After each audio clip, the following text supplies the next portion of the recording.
Assalamualaikum warahmatullahi wabarakatuh.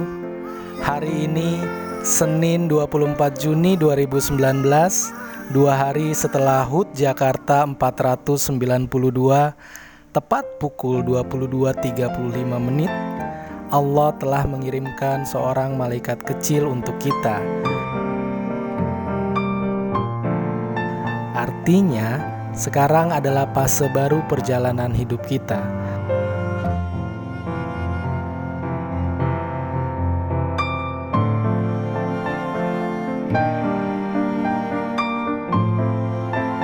Nak, semoga kelak kamu menjadi anak yang sehat, berbakti, berguna bagi agama dan bangsamu.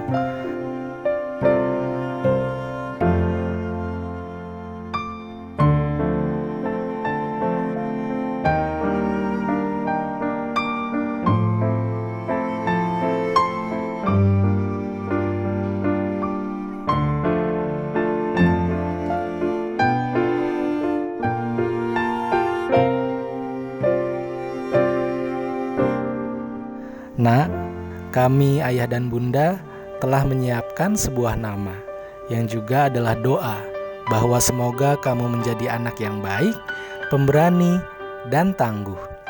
Oh ya, hari ulang tahunmu sama dengan Lionel Messi loh. Semoga kamu akan menjadi orang besar dan legenda seperti Om Messi ya. Walau bagi ayah tetap lebih jago Cristiano Ronaldo. Bismillahirrahmanirrahim. Selamat datang di dunia, Ayesha Haula Nurbianto.